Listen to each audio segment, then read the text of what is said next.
ایرو علی قاضی گره پیشوا قاضی محمد کوچا داویه کرد. علی قاضی هیا مکبوک نخوش کتبو لنخوشخانه که آلمانیا دهات چهار سر کردن لیده مکبوک دی نخوشیاوی گران ببو هر لباجر بونه لآلمانیا لمالیت چهار سری ورده گرد.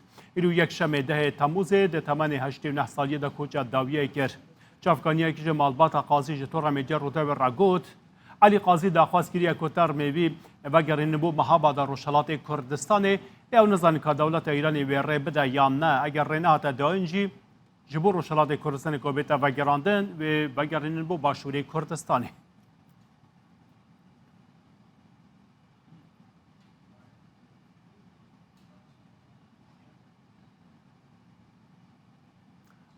علی قاضی کره قاضی محمد تا که کره پیشوا قاضی محمد علی قاضی سال 1933 لباجر محاباد لروشلات کردستان جدایی بویه.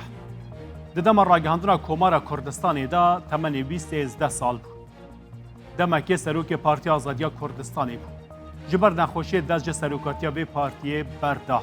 تا که کره پیشوا قاضی محمد او چار کرو کچکوی هنه علی قاضی داخواست کردی بود دماکو زندی بود داخواست کردی بود در میویج بو محاباد بیت و گراندن وی ده تمن 89 سالی دا لباجر بون آلمانیای کجا داوی کرد.